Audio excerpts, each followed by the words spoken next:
Assalamualaikum warahmatullahi wabarakatuh. Salam sejahtera buat sahabat Kang Asep Hidayat semua dimanapun berada. Apa kabarnya? Ya semoga saja teman-teman semua selalu sehat walafiat, dimudahkan rezekinya, serta selalu dalam lindungannya. Karena Kang Asep selalu berdoa demikian.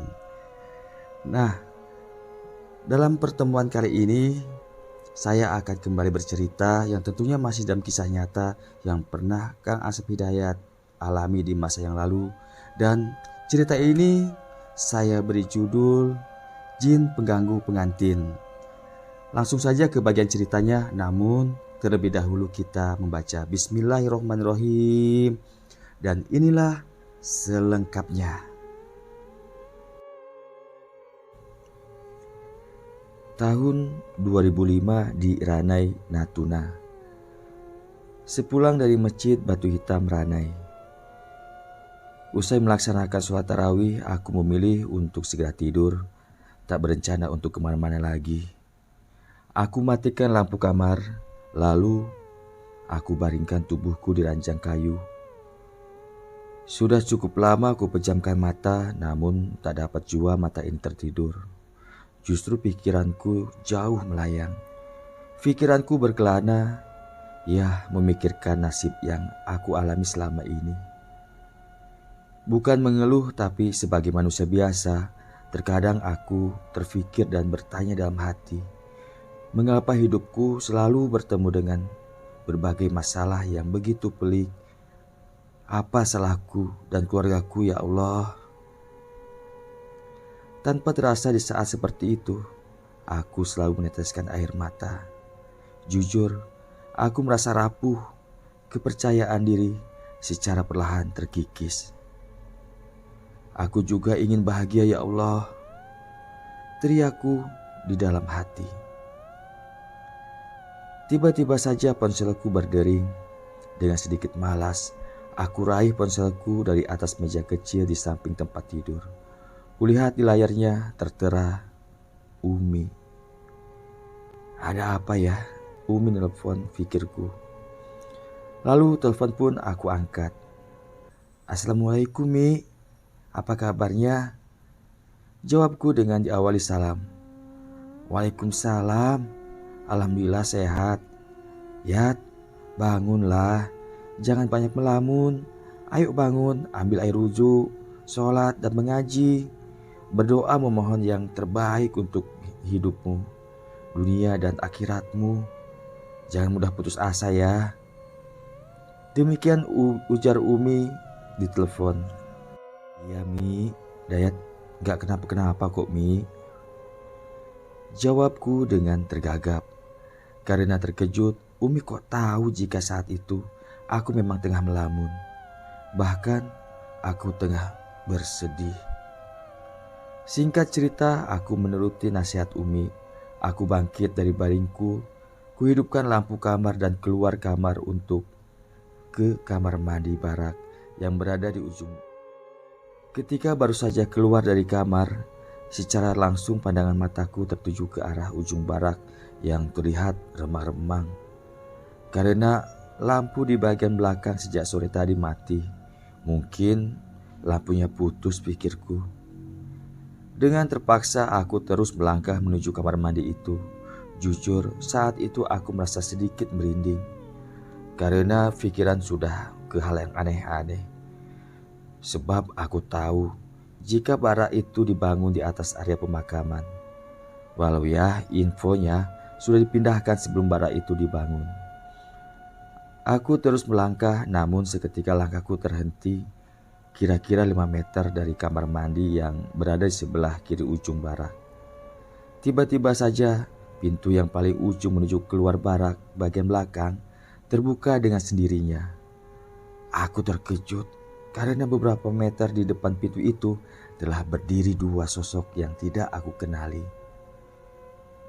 Dua sosok itu membelakangi pintu barak, menghadap ke arah hutan atau kebun kelapa masyarakat yang tidak terurus. Sosok itu seorang perempuan menggunakan pakaian serba putih bersama sosok anak kecil kira-kira berumur 5 tahun. Mereka diam mematung tak bergeming. Aku terus melangkah menuju kamar mandi dengan pelan. Setibanya di kamar mandi, aku segera mengambil air wudhu, lalu aku segera kembali menuju kamarku.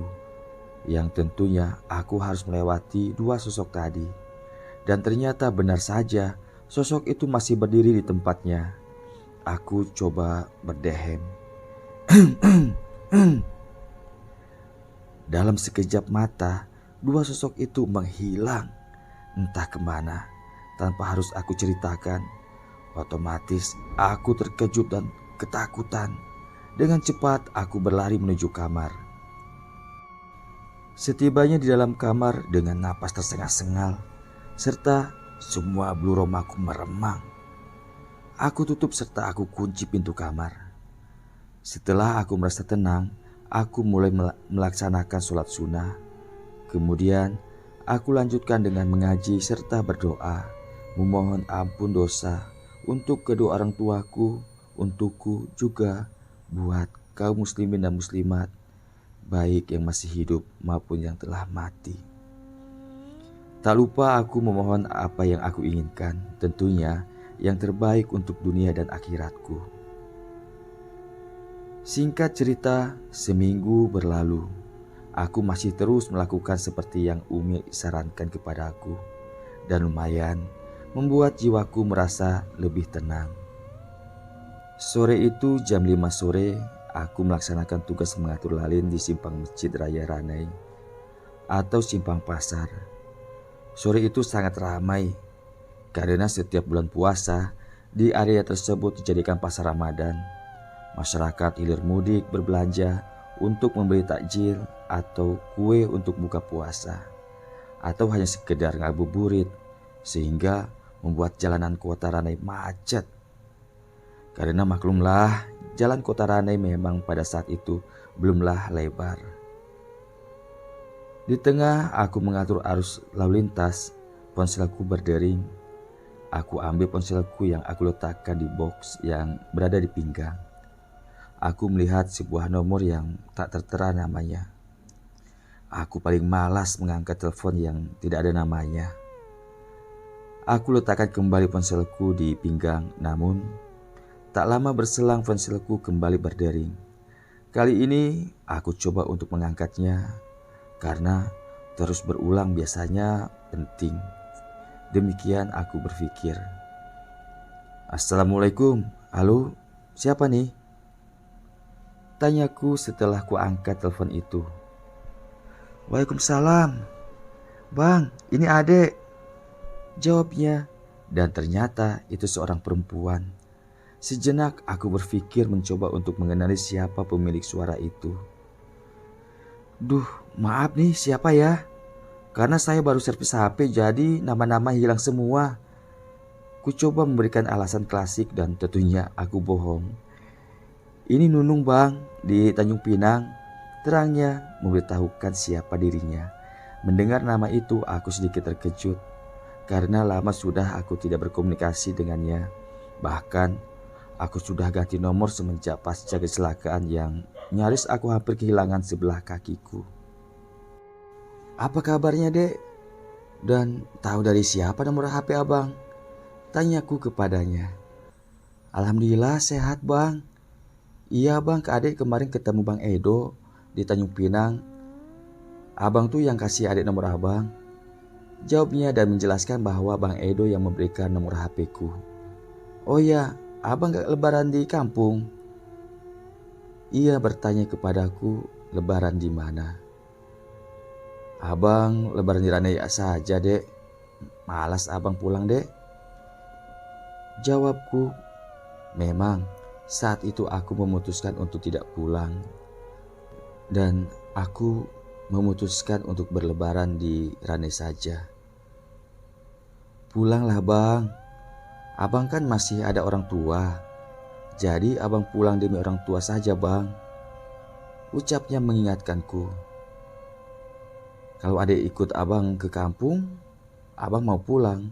Kalau enggak ya untuk apa abang pulang?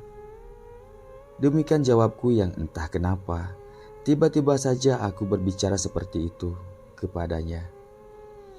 Padahal aku kan tidak ada hubungan apa-apa dengannya, selain hanya sebatas teman saja. Mendapat ajakanku sejenak, ia hanya diam. Lalu ia pun berkata, "Gimana ya bang? Soalnya gak enak sama orang tua." Jawabnya kepadaku meminta waktu untuk berpikir. Ya wajar sajalah, karena di hari besar tidak pulang berkumpul, justru pergi dengan orang lain.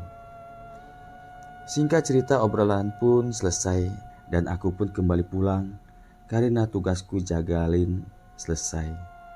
Malam itu, selepas melaksanakan sholat sunnah tarawih, aku bersantai di kamarku. Aku memang semenjak memutuskan hijrah, dalam kehidupanku banyak memilih berdiam di barak jika tidak ada kegiatan pekerjaan. Karena dengan cara demikian, aku bisa terhindar dari segala godaan hal-hal negatif tentunya. Tiba-tiba saja ponselku berdering. Aku raih ponselku yang berada di atas meja kecil. Kulihat di layar ponselku sebuah nama Nunung. Lalu panggilan pun aku terima. "Assalamualaikum bang," sapanya kepadaku. "Waalaikumsalam. Gimana kabarnya dek?" jawabku kepadanya. "Bang, berapa lama abang di kampung?" Ia bertanya kepadaku. "Kalau abang gak bisa lama dek, paling lama seminggu." "Emang kenapa dek?" "Begini bang, adek jadi ikut abang tapi gak bisa lama, karena adek harus pulang ke kampung adek di Tembilahan bang," jawabnya memberi kabar kesediaannya ikut denganku ke kampung. Jujur aku merasa senang mendengar kesediaannya. Aku tak pernah terfikir saat itu bahwa aku membawa anak gadis orang di hari yang sangat istimewa bagi umat muslim. Sementara saat itu di antara kami bukanlah pasangan kekasih, apalagi suami istri. 2 hari kemudian tiba saatnya aku berangkat ke kampung dan kami janjian. Aku berangkat terlebih dahulu ke Pekanbaru dan H-1 Lebaran aku tunggu di bandara Pekanbaru. Sesuai janji, H-1 aku tunggu di bandara. Aku sedikit bingung karena aku nyaris tak ingat lagi bagaimana wajahnya. Maklumlah, hampir 2 tahun kami tidak bertemu. Akhirnya yang aku tunggu pun tiba. Saat itu jujur, aku merasa asing. Maklumlah, kami memang hanya saat aku dirawat di rumah sakit Tanjung Pinang saja bertemunya. Selepas itu kami tidak pernah bertemu lagi. Setelah sedikit berbasa-basi, akhirnya kami langsung menuju ke kampungku. Setibanya di kampung, Umi sedikit terkejut melihat aku membawa anak gadis orang. Dan Umi sempat menegurku. "Yat, ini calon istrimu ya?" Demikian Umi bertanya kepadaku. Gimana ya Mi? Sepertinya Dayat belum bisa memastikan Mi. Soalnya kami kan tidak pacaran Mi. Dan Dayat kan sudah punya tunangan Mi." Demikian jawabku dengan sedikit tergagap. Karena setahu Umi, aku pun sudah punya tunangan di Pulau Batam. "Kalau kamu merasa sudah bertunangan, kenapa Dayat bawa anak orang lain ke rumah ini? Dayat jangan permainkan anak gadis orang," ucap Umi dengan tatapan tajam kepadaku. "Iya Mi, Dayat salah. Kita lihat saja nanti Mi. Kita anggap saja Nunung teman Dayat yang berkunjung ke rumah kita," ujarku santai. Malam itu suasana di kampung terasa begitu meriah. Suara takbir berkumandang di setiap masjid dan musola. Demikian pula di rumahku. Kami berkumpul di rumah Umi bercanda ria, memasak buat besok makan selepas sholat Id. Tentunya membuat suasana hati kami berbahagia. Keesokan harinya selepas melaksanakan sholat Id, kami sekeluarga berziarah ke makam Bapak dan Teh Ayi. Di atas pusara Bapak kami mengirim doa yang terbaik buat Bapak juga ahli kubur yang ada di sana. Saat itu pikiranku menerawang mengenang saat-saat indah ketika Bapak masih ada. Namun semua sudah ketentuan Allah bahwa setiap makhluk bernyawa akan kembali kepadanya. Setibanya di rumah sepulang dari sholat id dan ziarah ke makam, kami berkumpul di rumah Umi. Kami sungkeman mohon maaf kepada sesama bersaudara, terutama kepada Umi. Selanjutnya kami makan bersama. Di sela makan dan minum hidangan lebaran, tiba-tiba saja Umi menyeletuk, berbicara kepadaku yang tentunya didengar oleh seluruh keluargaku. "Yat, kapan kalian menikah?" Mendengar pertanyaan Umi, tentu saja aku terkejut dan tak enak hati, karena sudah pasti di hadapan Nunung. Sejenak aku hanya diam sembari beradu pandang dengannya. "Belum tahu, Mi. Orang kami cuma temenan," jawabku apa adanya. "Sudahlah, jangan aneh-aneh. Kami sudah cocok kok dengan Teh Nung," celetuk adikku. "Udah, jangan bahas itu lagi. Cerita lain aja," jawabku singkat. Singkat cerita, lebaran ketiga akhirnya aku kembali ke Natuna dengan menggunakan kapal feri menuju Tanjung Pinang karena aku harus mengantarkan Nunung pulang. Kemudian aku melanjutkan ke Natuna. Setibanya di Natuna, jujur seperti ada sugesti yang membuat aku lebih semangat dalam hidup. Aku dengan Nunung semakin sering berkomunikasi. Juni tahun 2006. Malam itu selepas melaksanakan sholat fardu isya, aku keluar barak. Saat itu aku pergi ke warung makan yang biasa tempat aku makan. Seperti yang telah aku ceritakan, aku berusaha menghindari segala pergaulan yang cenderung negatif, termasuk dalam berteman. 1 tahun terakhir aku memilih untuk sendiri. Adapun teman, sudah pasti yang menurutku baik perilakunya sehingga membawa kebaikan untuk hidupku. Tak lama aku di luar, setelah segala keperluan beres, aku pun segera kembali pulang ke barak. Setibanya di barak, aku langsung masuk kamar. Walau tidak langsung tidur, aku bersantai sendiri nonton TV. Di saat aku tengah menonton TV, tiba-tiba saja ponselku berdering. Kuraih ponselku yang saat itu berada di atas kasur. Terlihat olehku sebuah nama di layar ponselku, Nunung. Lalu aku angkat telepon darinya. "Assalamualaikum, Dek. Apa kabarnya?" Sapaku yang seperti biasa ku awali dengan salam. "Alhamdulillah sehat, Bang. Abang lagi ngapain?" tanyanya kepadaku. "Abang lagi di barak, berpulang makan di luar." "Oh ya, Dek, gimana, inget gak waktu lebaran kemarin di kampung? Kita disangka pacaran, terus ditanya kapan mau nikah lagi. Lucu kan?" Ucapku sambil tertawa dan dia pun ikut tertawa. Lalu sejenak ia terdiam dan kupikir teleponnya terputus. "Halo, halo," sapaku untuk memastikan teleponnya masih tersambung atau sudah terputus. "Iya, halo," jawabnya dan ternyata masih tersambung. "Abang pikir terputus, Dek," ucapku kepadanya. Tiba-tiba saja ia berkata dan terdengar dari suaranya ia berbicara dengan serius. "Kalau keluarga abang nanya kapan kita nikah, kenapa kita nggak nikah saja, Bang, sekalian?"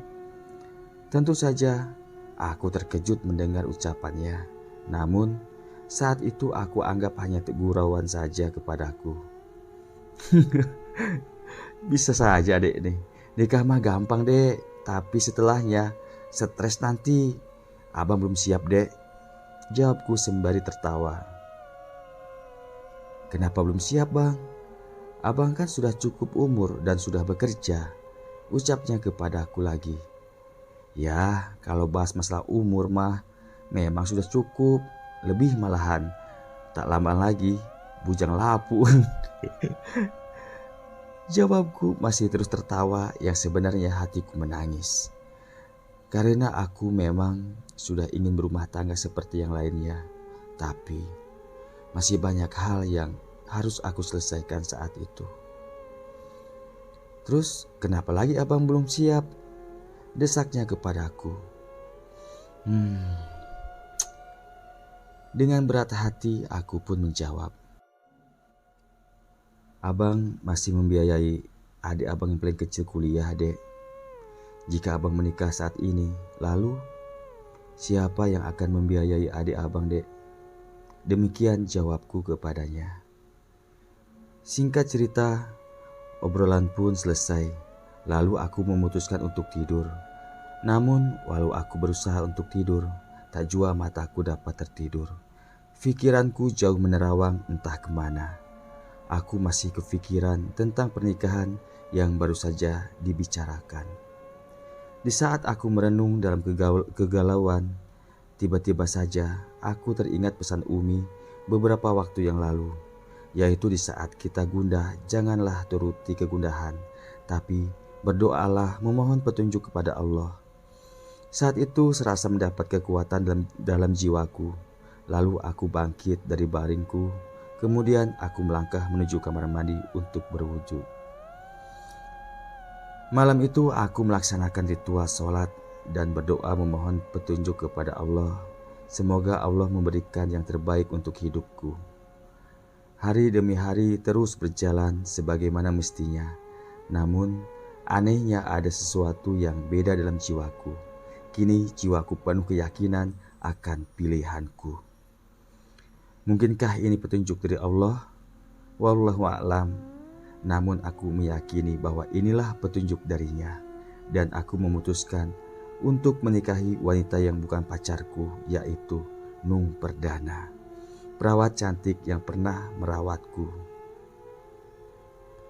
Malam itu seperti biasa, selepas dari luar, selesai makan malam, aku kembali ke kamar baraku. Saat itu hatiku begitu senang, tenang, dan teguh. Malam itulah aku akan berbicara kepada wanita yang akan aku jadikan istri, serta ibu dari anak-anakku kelak. Setelah tiba di kamar, aku duduk di tepi dipan kayu. Aku raih ponsel yang aku letakkan di meja kecil. Kemudian aku menelponnya. Tak lama berselang, telepon pun diangkat.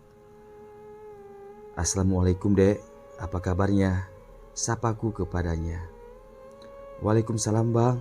Alhamdulillah sehat. Ada apa, Bang? Kok sepertinya ceria kali dari suaranya?" Dia menjawab dan sedikit menggodaku. Aku pun hanya tertawa kecil mendengar candaannya. "Iya, ceria dong, Dek. Abang cuma mau kasih tahu saja. Mulai besok pagi segera urus surat-surat persyaratan ke KUA. Karena bulan depan kita menikah, yaitu tanggal 27 Agustus tahun 2006. Ucapku secara langsung tanpa basa-basi kepadanya. Dan tentu saja ucapanku membuatnya terkejut hingga ia berteriak, "Apa, Bang? Bulan depan kita menikah? Yang benar aja, Bang." Demikian ia menjawab dengan suara terkejut tentunya. "Iya, Dek, kenapa? Adek gak mau menikah sama abang?" Aku balik bertanya dengan santai. "Bukan begitu, Bang. Ya, tapi gimana nih, Bang?" Jawabnya lagi kebingungan. "Udah, jangan bingung-bingung. Abang urus segala syaratnya yang di sini dan adek urus yang di sana. Sampaikan kepada kedua orang tua dan keluarga adek ya. Besok pagi abang telepon untuk melamar." Jawabku singkat dan aku mengatakan bahwa besok pagi aku akan melamar. Tentunya melamar melalui telepon. Keesokan harinya selepas apel pagi, sesuai janjiku bahwa aku akan melamar. Belum aku menelpon, calon istriku sudah menelponku terlebih dahulu. Singkat cerita, tujuanku akhirnya terlaksana dengan lancar. Walau ya, sudah pasti pihak keluarganya pro dan kontra dengan sikap dan caraku yang memang aneh. Bersyukur keluarganya bisa terima dengan caraku, dan aku hanya menjawab dengan tegas ketika keluarganya bertanya, "Apakah kamu sudah yakin dengan tujuanmu akan menjadikan anak kami menjadi istrimu? Sementara kami tidak pernah kenal dan tak pernah ketemu dengan kamu." Saya yakin dan sadar dengan niat saya, karena niat saya atas dasar nawaitu lillah, yaitu karena Allah. Maka saya yakin akan bahagia dengan putri bapak dan ibu. Mohon restui kami, jawabku dengan tegas. Demikian jawabku secara singkat meyakinkan mereka. Alhamdulillah, akhirnya keluarga mereka merestui niatku untuk menikahi putrinya dengan cara yang sungguh aneh. Tapi itulah aku, tidak suka bertele-tele. Seminggu menjelang hari pernikahan, alhamdulillah segala sesuatunya semua sudah siap dan tentunya tidak ada yang namanya prawedding. Setelah mendapat izin dari kesatuanku di mana aku berdinas, aku berangkat dari Ranai ke Batam. Karena tentunya aku sebagai lelaki harus bertanggung jawab dengan segala perbuatanku. Aku ke Batam karena aku harus menyelesaikan permasalahan dengan tunanganku. Aku memutuskan pertunanganku sekaligus aku memberitahukan bahwa aku akan menikah. Tentu saja hal itu tidak mudah karena sejujurnya kami saling mencintai. Namun semua ini aku lakukan demi kebaikan bersama. Karena pernikahan atau menikah itu tentunya ingin bahagia. Bukan berarti aku tidak berjuang mempertahankan cinta. Namun selalu saja mentok dengan prinsip yang menurutku konyol. Dan akhirnya akulah saatnya yang mengambil keputusan.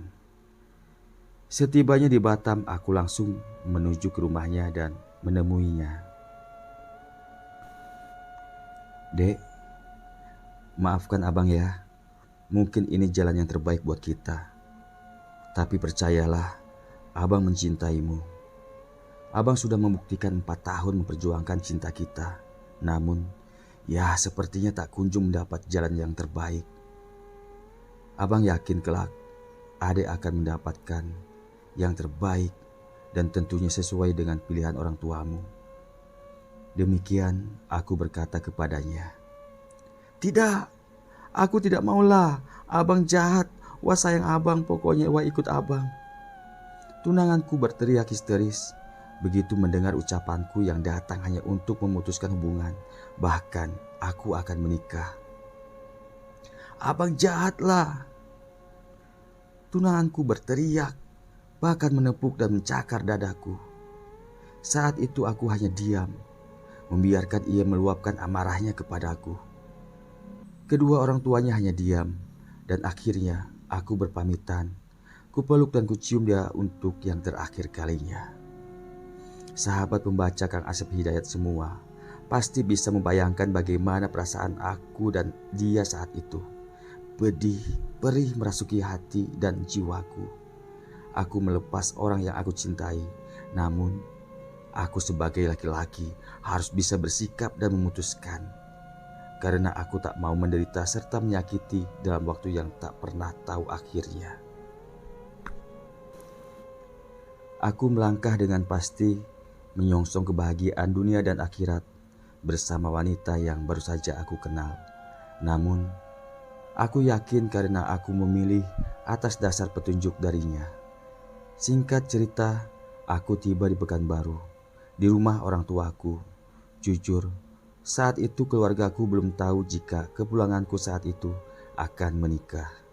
Karena sebelumnya aku tidak pernah memberitahu. Di pagi yang indah dan cerah, selesai sarapan bersama, aku duduk bersantai di teras belakang rumah Umi. Saat itu memang tengah berkumpul di rumah Umi. Kakak dan adik-adikku berkumpul karena aku pulang. Tumben Yat, kamu pulang mendadak gini. Gak ngabarin lagi. Tiba-tiba saja muncul. Ucap Umi mengawali obrolan. Sebenarnya Dayat pulang ini 3 hari lagi Dayat mau nikah Mi. Mohon doa restunya ya Mi. Jawabku santai. Tentu saja jawabanku membuat semua keluarga kecilku terkejut. Hei, jangan bercanda kamu. Dengan siapa nikahnya? Tanya Umi dengan menatap tajam kepadaku. Dayat mau nikah sama Nunung Mi. Maafin Dayat ya Mi, gak ngabarin terlebih dahulu. Karena memang semua ini tidaklah pakai rencana yang bagaimana gitu. Demikian jawabku. Yang serius Yat, Lalu bagaimana dengan yang di Batam dan si Dewi? Sambung kakakku yang bernama Teh Nunung menyambung. Kalau yang di Batam sudah Dayat selesaikan Teh. Kalau masalah Dewi, Dayat mohon maaf, sepertinya gak bisa Teh. Karena banyaklah yang Dayat pertimbangkan, nanti Dayat selesaikan juga. Sedikit aku jelaskan siapa Dewi. Dewi adalah putri dari sahabat bapak yang pernah dijodohkan denganku oleh bapak sebelum beliau meninggal. Namun rasanya tidak mungkin aku menikahinya karena aku merasa tidak nyaman. Dia teman kecil adik-adikku dan banyak lagi pertimbanganku. Lanjut cerita. Ya udah, kalau memang itu sudah menjadi keputusanmu, Umi dan saudaramu pasti merestui. Tapi jadilah lelaki yang tegas dan tanggung jawab. Jangan menyakiti anak orang. Ucap Umi menerima dan memahami keputusanku. Hamin 2 pernikahanku, aku berangkat sendiri menuju daerah di mana calon istriku dan keluarga kecilku menyusul esok harinya. Aku tiba di daerah calon istriku. Aku sedikit terkejut setiba di sana. Bagaimana tidak, di sana sudah begitu ramai. Janur kuning terpancang dan menghiasi rumah dan panggung. Ratusan pasang mata tertuju ke arahku, seakan hendak mengulitiku. Ya, wajar saja, semua aku terima. Karena aku lelaki yang memang sudah keterlaluan melamar dan mau menikahi putri dari keluarga besar dan terhormat hanya melalui telepon saja. Aku disambut dengan meriah. Tentunya saat itu aku belum tahu yang mana calon ibu mertua dan bapak mertuaku, apalagi yang lainnya. Namun bukan Dayat namanya kalau tidak cuek dan berlagak tenang. Aku dengan singkat bisa mencairkan suasana. Bahkan keluarga besarnya merasa kagum dengan sikap dan keberanianku. Keesokan hari, benar saja, Umi, ibuku yang aku sayangi, tiba di sana bersama ketiga adikku. Dan akhirnya sore harinya aku akad nikah. Alhamdulillah, semua berjalan dengan lancar. Aku kini jadi seorang suami. Dari seorang istri yang jujur, masih terasa asing dan dalam hidupku. Namun kebahagiaan itu ada dalam jiwaku. Akhirnya aku hidup di dunia nyata. Tidak seperti sebelumnya menjalin hubungan yang tidak pernah tahu arah dan tujuan. Aku punya mertua dan tentunya aku jadi menantu dalam keluarganya. Aku bahagia walau aku sendiri sesaat setelah berlangsung akad nikah yang merubah statusku untuk selamanya. Masih merasa tak percaya akan yang terjadi. Malamnya setelah akad nikah, mulailah rangkaian resepsinya. Aku mulai disandingkan bersama istriku di kursi pelaminan yang letaknya di luar bangunan, atau tepatnya di teras depan. Aku sedikit canggung saat itu. Bagaimana tidak, mungkin ribuan pasang mata tertuju ke arah kami berdua. Di saat aku duduk bersanding menjadi bahan perhatian banyak orang saat itu, ada beberapa orang yang menurut pandangan mataku terlihat beda dan aneh cara memandangnya kepadaku. Di kerumunan banyak orang serta hilir mudiknya pengunjung. Tak jauh dariku, sekitar 10 meter dariku, berdiri seorang menatapku dengan tajam. Dia berdiri di bawah pohon jambu air yang tak begitu rimbun daunnya. Dan di bawah pohon itu terlihat suasananya remang karena minimnya pencahayaan. Sosok itu seorang pria tua dengan menggunakan pakaian serba hitam. Secara perlahan, sosok itu terus mendekat ke arahku. Namun aku tak melihat kapan ia berjalan mendekat. Aku selalu saja menyadari setelah ia berubah posisi.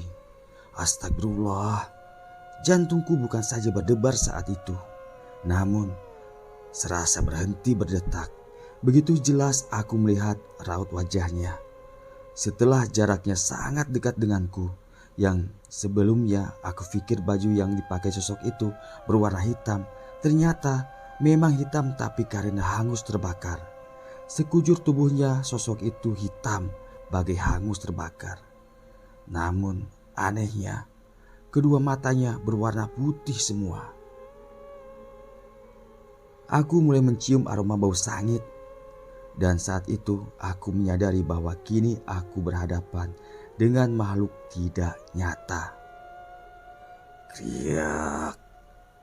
Terasa bergoyang lantai pelaminanku saat itu ketika sosok hitam mulai menjejakkan kakinya di podium atau lantai pelaminan. Terdengar suara napas ngoroknya yang demi Allah aku tak kuat rasanya karena sosok itu terus mendekat kepadaku. "Bang, abang kenapa?" Tiba-tiba saja istriku menepuk pundakku seraya menatapku dengan keheranan. Enggak kenapa-kenapa dek," jawabku singkat, terkesiap terkejut karena aku tengah ketakutan. Di saat itu tiba-tiba saja, "Udah dek, biarkan saja, jangan takut. Dia tidak bisa menyentuhmu dek." Aku mendengar suara seseorang berbicara dari samping kananku. Seketika aku palingkan wajah dan kuarahkan pandangan mataku ke asal sumber suara tersebut.